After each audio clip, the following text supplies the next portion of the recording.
Bonjour, pour continuer dans la série Enfants, confinement, écran, je vous propose cette vidéo où on va parler cette fois plus de comment limiter ou éviter, voire éviter les écrans. Donc, vous adaptez les petits conseils que je vais vous donner en fonction de l'âge de vos enfants. Il y a des choses qui marchent bien pour les plus petits et au contraire qui ne marchent pas pour les tout petits. Donc, c'est un peu à vous de tenter, de voir ce qui fonctionne aussi. Et puis pour les plus grands, voilà, il y a d'autres idées. En tout cas, la première chose qui est commune pour tous les âges, c'est qu'en fait, c'est important de pouvoir relister ce qu'on peut faire à la place des écrans. Parce qu'au final, les écrans ont pris beaucoup de place dans notre vie, prennent beaucoup de place dans notre vie. Et parfois, notre premier réflexe ou notre première idée va être de prendre un écran quand on a un moment creux ou un moment de libre, alors qu'avant, par exemple, on aurait facilement pris un livre.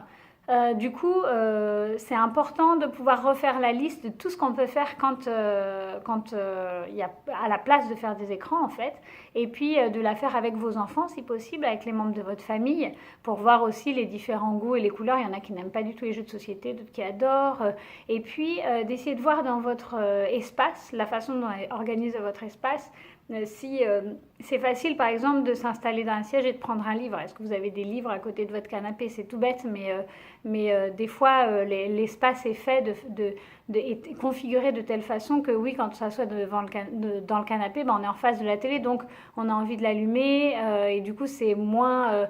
il y a pas un coin dédié pour faire d'autres choses en fait. Donc voilà, vous pouvez faire cette liste-là et penser à comment aménager votre espace pour qu'il y ait plus d'espace pour autre chose que les écrans.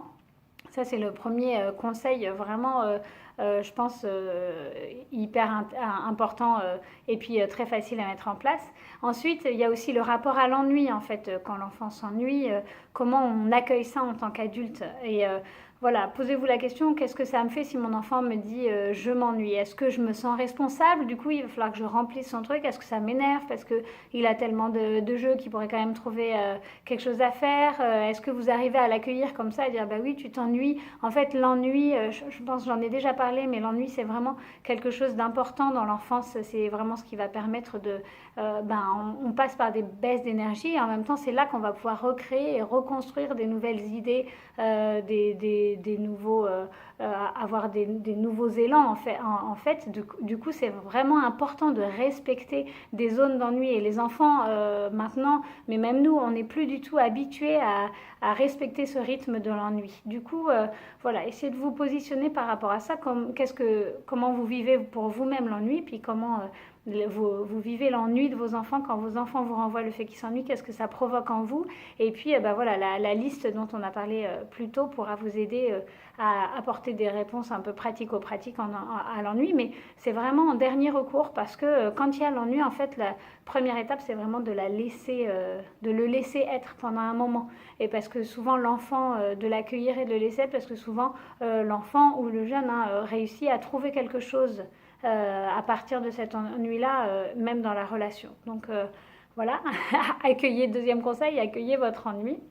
Et puis, voilà. Alors ensuite, dans les petites astuces pour limiter les écrans, il y a le fait avec les petits, ça marche, mais pas les tout petits. Voilà, faut voir selon les âges de vos enfants si ça fonctionne. Quand on vous demande un écran, de dire, eh bien, on va en parler, on verra tout à l'heure, on en rediscute tout à l'heure. Et puis, on peut en rediscuter plus tard. S'il est trop tard, on dit ah bah t'as vu, en fait on n'a pas à reparler de l'écran, on en reparlera demain. Voilà, d'essayer de temporiser comme ça. Alors il y a des enfants que ça peut vraiment frustrer et puis d'autres avec lesquels ça peut vraiment marcher. Voilà, il y a des situations où ça peut aider à juste penser à autre chose, à dire oui on en parle tout à l'heure au lieu de dire un non direct quoi. Parce que c'est vrai qu'il y a des fois les enfants ils demandent des écrans de façon presque un peu systématique, puis ça peut nous tendre, je sais pas vous en tant que parents comment ça fait, mais Voilà, si vous êtes à peine arrivé à la maison, votre enfant vous dit je peux regarder la télé et qu'il vous fait ça tous les soirs, en fait c'est agaçant et du coup vous pouvez répondre un non direct et du coup ça crée une situation de conflit. Plus vous réagissez comme ça, plus l'enfant vous demande, vous voyez ce que je veux dire. Donc du coup ça peut être intéressant juste de proposer, de temporiser, de dire on en parle tout à l'heure, on vient prendre d'abord le goûter, des choses comme ça. Et puis voilà, de façon à pouvoir espacer ça sans entrer sans entrer en conflit en fait, c'est important. Ce qui peut être intéressant pour limiter aussi, c'est que de bien choisir ce que vous montrez dans vos écrans. C'est vrai que moi avec les histoires de replay, de YouTube sur la télé, tout ça, on a vraiment accès à tout un tas de potentielles choses à regarder sur son écran. Et du coup, pour les plus petits, c'est vraiment, on a vraiment la possibilité de choisir ce qu'ils regardent. Et du coup, si on n'a pas envie qu'ils regardent le même dessin animé que chaque fois, parce qu'on trouve que c'est pas vraiment, voilà. Mais qu'en même temps, ça nous arrangerait bien qu'ils regardent un peu d'écran là parce qu'on a un truc à faire. On peut proposer autre chose, par exemple. Et des fois, alors ça demande un peu de travail en amont pour nous parents, pour faire un peu une recherche de quels sont les documentaires, les sujets qui pourraient intéresser, voilà, il y a plein de chaînes, de ressources qui peuvent être intéressantes. Donc vraiment, vous pouvez faire ce petit travail-là en amont.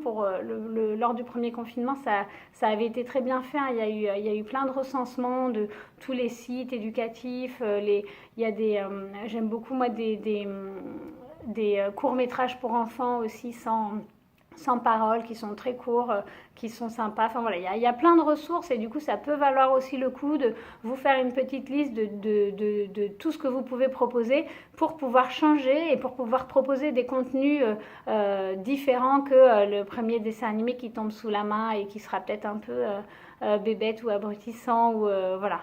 Comme ça vous permet aussi, comme je disais dans l'autre vidéo sur le sujet, de profiter de tout ce qu'il y a de bien dans les écrans. Et ensuite, le petit conseil pour quand on finit une période d'écran, c'est de prévenir l'enfant, évidemment, de dire c'est fini dans 5 minutes.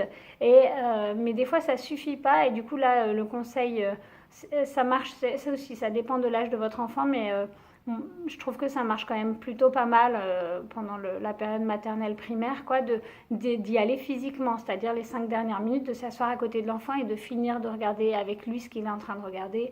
Voilà, dire je viens m'asseoir avec toi et puis dans 5 minutes on éteint.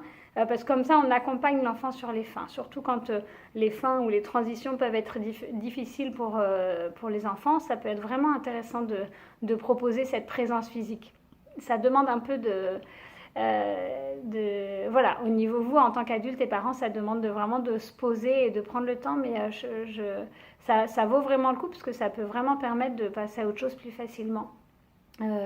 Et l'astuce liée à celle-là, c'est qu'avant de proposer une période d'écran, avant de commencer la période d'écran, déjà de choisir avec l'enfant ce qu'on va faire après, ou de proposer, après l'écran, on pourra faire ça, ou qu'est-ce que tu as envie de faire après ton écran, tu voudras le jouer à ça, parce que du coup, l'enfant peut se projeter dans l'après, et parfois, ça l'aide du coup aussi à arrêter ce moment-là, parce qu'il se projette déjà dans quelque chose, il a déjà quelque chose à faire après. Ça peut être sympa. Alors je vous ai dit que c'était bien l'ennui, mais l'ennui juste après l'écran en général c'est trop conflictuel. Donc on préfère plutôt l'ennui avant l'écran qu'après l'écran. Et puis voilà, c'est si vous voulez, la dernière idée, c'est aussi de passer des moments ensemble devant l'écran, c'est-à-dire que quand l'enfant fait des jeux ou qu'on propose des choses à regarder, c'est qu'il y ait aussi des moments qui soient d'écran partagé. Je trouve que c'est important parce que du coup, l'écran ne va pas être juste une fuite, par exemple, ou juste je sais pas, une chose dont l'enfant va se saisir dès qu'il est seul, dès qu'il a de l'ennui, dès qu'il n'a pas assez d'attention, mais du coup que ça puisse aussi être un moment de partage ensemble, entre frères et sœurs, ou avec un des parents, voilà, d'élargir cette notion d'écran pour que ça ne reste pas fixé que sur une seule chose, parce qu'en fait c'est de cette façon-là que l'enfant va pouvoir piocher et puis va pouvoir s'autonomiser de l'écran. Ce que je vous disais dans la première vidéo qui était vraiment pour moi la chose très importante. Avec les plus grands, le conseil, c'est, enfin mon conseil, je pense que la majeure partie d'entre vous l'a déjà fait, mais bon, ça fait toujours du bien de les reposer, c'est de créer des règles ensemble, c'est-à-dire de redire ensemble un peu, voilà, quels sont les horaires d'écran, où est-ce qu'on pose les écrans dans la maison, ça peut être aussi important de l'organiser dans l'espace. Et puis de s'y tenir en tant que parent, de se tenir à ces règles-là. Je trouve que c'est aussi pas mal de définir des journées sans écran. Donc il faut définir ces règles. Hein. Je sais pas s'il y a des gens... Enfin, c'est compliqué maintenant d'être vraiment toute une journée entière sans un écran, hein, parce qu'on a toujours un coup de fil à passer, une information à regarder sur son téléphone. Enfin, les écrans sont vraiment très omniprésents. Donc du coup, quand on définit une journée sans écran, on définit vraiment qu'est-ce que ça veut dire. Qu'est-ce qu'on ne fait pas?